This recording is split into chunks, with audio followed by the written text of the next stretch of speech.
फिर होती है हाथ तेज़ घुमाना है तो तेज़ जाएगा बॉल, जो कि काफ़ी हद तक सही भी है। बट अगर हम फ्रंट आर्म यूज़ नहीं कर रहे हैं तो क्या होता है कि ये आर्म बहुत ज़्यादा जल्दी आता है। तो आर्म तेज़ आने में और आर्म जल्दी आने में बहुत बड़ा डिफरेंस है। तो अगर हम फ्रंट आर्म यूज़ नहीं कर रहे हैं ना अपना, तो होता क्या है, ये जल्दी आ जाता है। और क्या एक्चुअली में प्रॉब्लम क्या हो रही है कि जैसे हमने लोड लिया अपना, लोड लेने के बाद ये हाथ ऊपर जाने के बजाय जल्दी सामने जा रहा है। अब उससे होता क्या है कि ये जल्दी ड्रॉप होता है, ड्रॉप हो रहा है। अगर ये ड्रॉप हो रहा है तो ये भी जल्दी आएगा, बिकॉज दोनों कनेक्टेड हैं। फ्रंट आर्म और हमारा बॉलिंग आर्म जो है दोनों कनेक्टेड है। तो अगर ये जल्दी ड्रॉप हो रहा है, ऑब्वियसली अगर आपने ऊपर नहीं चलाया, सामने चलाया, इसको इस हाथ को सामने जल्दी लेके चलेंगे तो ऑब्वियसली जल्दी नीचे भी गिरेगा या नीचे जल्दी पुल हो जाएगा। तो उससे क्या है, फिर ये जल्दी आएगा, है ना। अब वही मैं सेम चीज़ बता रहा हूँ कि जल्दी आने में और तेज़ आने में फ़र्क है। तो अब ये जल्दी आएगा, ठीक है। तो उससे होएगा कि आपका बॉल शॉर्ट गिरेगा, आपको ऐसा लगेगा कि मेरे को पावर नहीं फील हो रही है ना। तो वो इस सबसे बड़ा रीज़न ही उसका ये होता है कि हमारा फ्रंट आर्म यूज़ नहीं हो रहा है ना। और मैं हमेशा बोलता हूँ कि इस फ्रंट आर्म से एटलीस्ट आपको 5 to 7 kmph, जो मैंने अपने फास्ट बॉलर्स में देखा है कि जब हम फ्रंट आर्म को यूज़ करते हैं तो एटलीस्ट उनका 5 to 6 kmph बढ़ता है इस चीज़ से। तो क्यों मिस करना है यार इस चीज़ को, है ना। तो सबसे पहले हमारा काम है कि सबसे पहले जब भी जो भी हमारा लोड है, ऐसे कोई फ़र्क नहीं पड़ता है, बट हाथ को पहले ऊपर लेके जाना है, उसके बाद सामने लेके जाना है।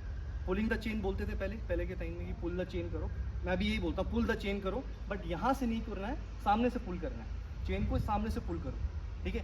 फ्रंट आर्म फिर आपको फील होएगा कि हमारा फ्रंट आर्म मेरे को स्टेबिलिटी भी दे रहा है, पावर भी दे रहा है, बैलेंस भी दे रहा है क्रीज पे, है ना। क्योंकि आप नोटिस करोगे जब अगर आप ऊपर लेके जाओगे तो आपकी अपर बॉडी स्टेबल है, लेकिन जैसे ही हाथ जल्दी आगे लेके जाओगे तो अपर बॉडी भी आगे निकल जाती है इसके साथ में, है ना। तो आपकी स्टेबिलिटी भी खराब हो गई यहाँ पे, है ना। अब अपर बॉडी जल्दी गिर गई तो फिर सारा काम ही खराब हो जाता है। ये इसकी स्टेबिलिटी खराब हो गई तो फिर फ्रंट लेग भी जल्दी आएगा आपको बचाने के लिए, है ना। तो उससे क्या होगा, आपका फ्रंट लेग भी बेंड हो जाएगा, है ना। तो ये चीज़ है। तो ये आपको स्टेबिलिटी भी देगा, पावर भी देगा, बैलेंस भी देगा क्रीज में, और पेस तो देगा जिसके लिए हम इतनी मेहनत कर रहे हैं। तो सबसे पहला काम हमारा है कि हाथ को ऊपर लेके जाएंगे, देन सामने ले जाके पुल करेंगे, है ना।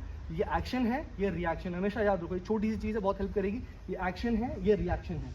अगर एक्शन अच्छा हुआ तो रिएक्शन ऑटोमेटिकली आपका अच्छा हो जाएगा, है ना। क्योंकि क्या होता है कि जब आप ऊपर लेके जाओगे तो ये टाइम लेगा, नीचे आने में टाइम लेगा। जब ये टाइम लेगा तो ये डीले होके आएगा। सारे लोग पूछ रहे हैं आजकल कि भाई डीले कैसे करना है सर।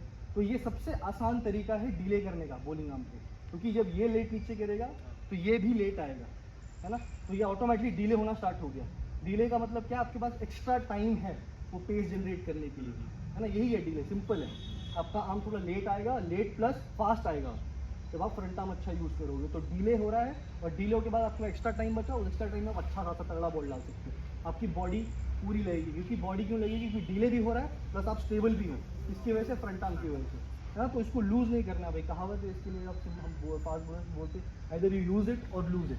तो यूज़ करो इसको, लूज़ मत करो भाई, बहुत इंपॉर्टेंट चीज़ है। तो सबसे पहला काम सिंपल वे में इसको ऐसे ख़त्म करेंगे कि पहले ऊपर लेके जाएंगे। सबसे पहला काम है ऊपर लेके जाना, फिर सामने, है ना। ड्रिल्स कर सकते हैं अगर आपको, क्योंकि स्टार्टिंग में अगर आप फुल रन से बॉल डालोगे तो शायद नहीं आएगा, बिकॉज स्पीड में अगर हम कोई चीज़ ठीक करना चाहते हैं तो नहीं होती है। तो पहले अपना 30% ऑफ रनअप में फिर इस पर फोकस करो कि फ्रंट आर्म ऊपर लेके जाना, सामने फिर पुल करेंगे, है ना।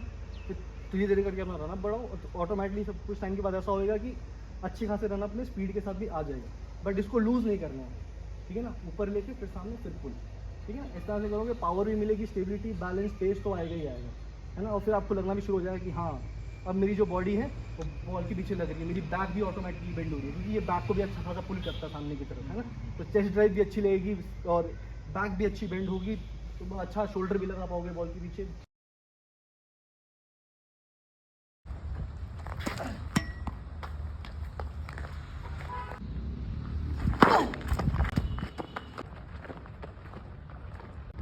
स्टार्ट